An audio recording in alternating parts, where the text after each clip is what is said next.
door spring. This is a piece of electrical conduit covering. They put wires inside of it. So you can see that you can make a lot of different sounds out of not much. And this last bunch of stuff I'm going to show you is basically from Southeast Asia. And let me see if I can find the one I want. Made out of bamboo. It's made out of bamboo. Most of these come from the Philippines, and you use your mouth as the cavity. This is called a kubing, K-U-B-I-N-G.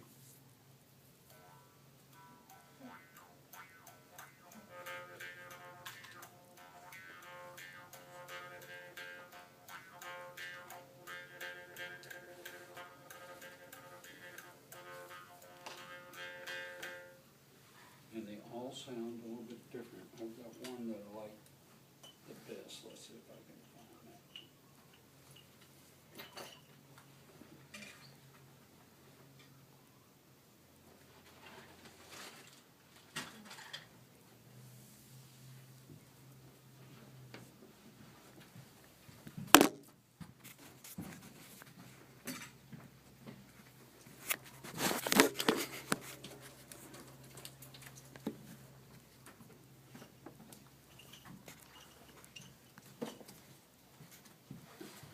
Some of them are made out of metal. Let's see if this is one.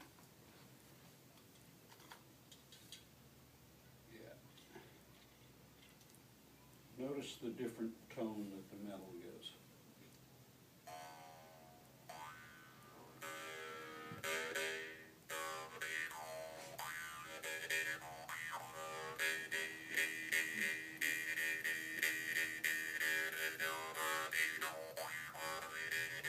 Changing your mouth shape, the cavity of your mouth, you can change the tone.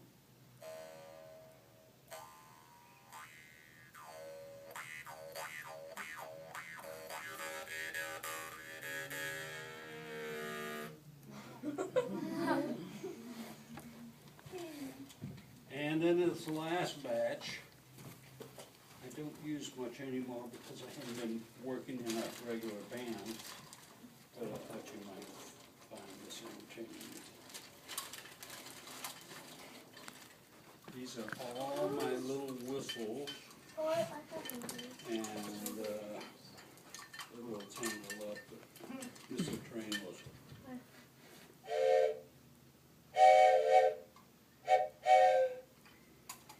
And this is triple sirens that I've taped together.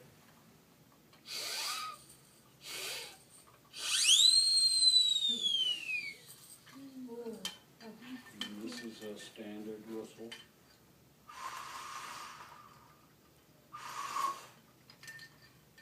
And this is a little, whatever it is.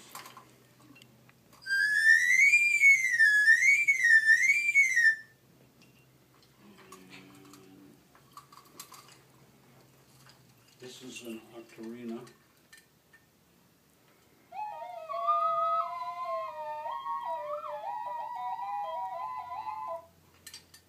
An octarina because it's got 8 different tones on it. 3, 6, 8. And let's see if there's anything else in there. This is sort of like a bird whistle.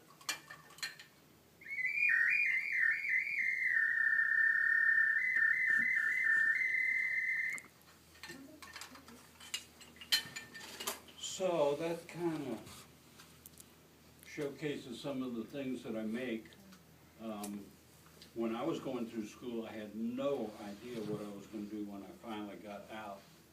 Even when I was in college, it wasn't until the last couple of years that I went into an art program and found my niche.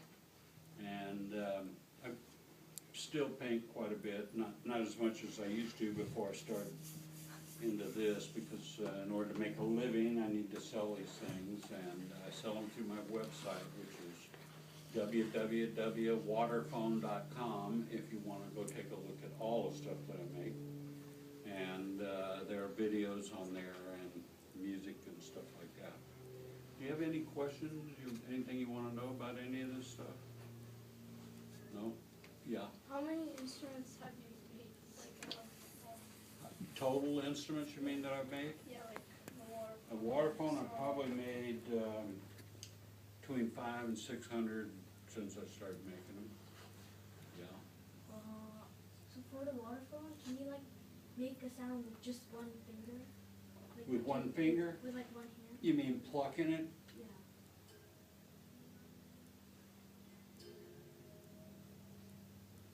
The bow and the Super Bowl mallets are by far the most effective on the waterphone. Yes. Is the waterphone your favorite instrument? Yeah, I think so. The fact that I invented it and I've been playing it all these years, and I keep bringing it along. Yeah, it's I think my favorite one. Yes. Before you like make your instruments, do you have like an idea of what you want them to sound like? Not really. In fact, I didn't even know I was going into instrument design. I like music a lot, and at the time I was a painter, a sculptor, and I was at a parade in San Francisco, and I heard this instrument coming through the crowd, and it was a kalimba, an African thumb piano. I don't know if you've ever seen that, but you're playing with your thumbs. And I remembered that. Then also one night, a person, when I was in graduate school, a person came by with a Tibetan water drum, which is sort of a rounded bronze vessel. It has a little hole in the top. And the way you play it with your fingers makes it rock. It rocks a little bit, and the water inside gave it this little echoey sound. And I remembered that, and then as I kept making things and started making the early waterphones, I utilized some of those ideas, and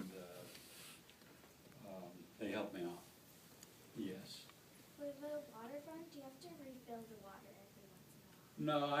No, I usually leave it in there unless I know I'm not gonna be playing it for long, and then I'll pour it out. And I use distilled water because this grade of stainless steel won't, it rusts. So I try to use sodium-free, chemical-free water on the inside so that it makes the instrument last a long time. And then about once a year, I recommend that people pour out all the water, let it dry out, and spray WD-40 down in there and put it around the edges to keep it from rusting, and that helps out a lot. Yes? For the saw, can you like, not like on the sides, but like on No. Well, you can strike it with a mallet that is fairly effective, but the bow seems to be the best.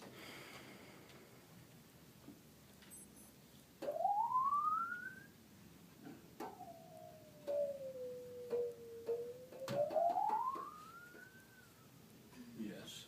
I think I've heard the waterphone on a show that's supposed to be the oldest still running show, like in the world. Yeah? What's the name of that show? Doctor Who. Say it again? Doctor Who. Doctor Who. Yes, I know the show. Well, I've been selling to the musicians in Hollywood and Los Angeles since about, I don't know, 1972, and I probably have 150 waterphones in that area of California because of the recording industry being there. And it's in a lot of shows. I've lost track of it. Do you like one show maybe? Pardon? Can you maybe one show maybe? Could I tell you one show? One show that was all water. Well, let me think. It was in Truman. It was in Bugsy. It was in The Young Guns. It was in the Star Trek movie with. Star Trek. Which one is it? It was one of the old ones. It Yeah, I was know, the but like one which that one? has Jerry Goldsmith doing the music. It's, I think, about number 2 or 3. Oh, I've seen number 2, The Wrath of Khan. Yeah, I can't remember the name of it. It was an Invasion of the Body Snatchers, How much? No, wasn't How it? much water do you put in the waterphone? about a quarter of a cup. The Invasion of the Body Snatchers, on the remake, I played on the remake. And so there was some Waterphone in there, but I never saw the final version, so I don't know how much or, you know, that kind of stuff. So, yes. I was gonna actually ask that, so when you ship these out, does it come with instructions, or do people Yes. call you to come play for them? It comes with instructions, plus on my website, I've got a spot where you press the button here, and it opens up the same thing that I send out with it. And it's everything I know about the Waterphone, how to play it, how to take care of it, that kind of stuff. And then one more question, how long did, I know you said you got your ideas from here and there, but how long did it actually take you to come up with your first Waterphone? Well, the first Waterphone, a friend of mine still has it, and that would have been about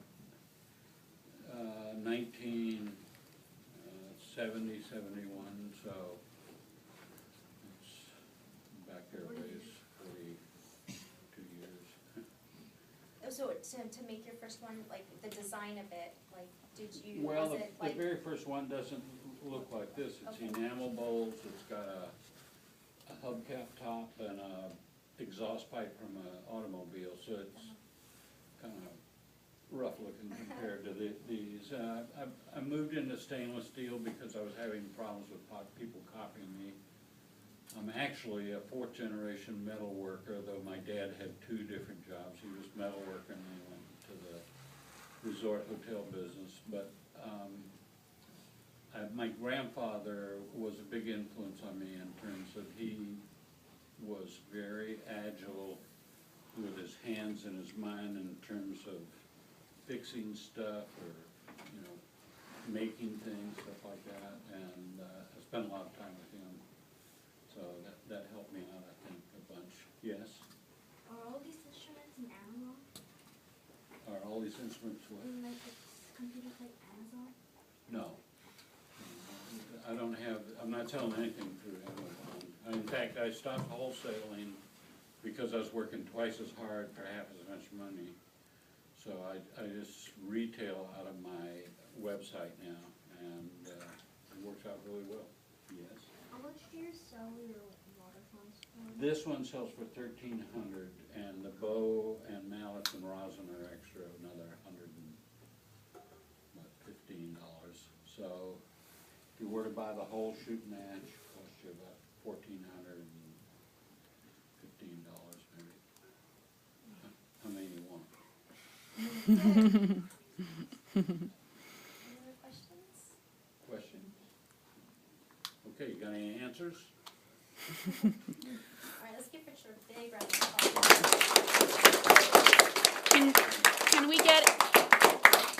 Can we get an encore on the Waterphone? I know Cameron didn't get a chance to hear it. Sure. Is anybody here a good singer? No? No. Joshua, sing! Oh, yeah. Nina, she's the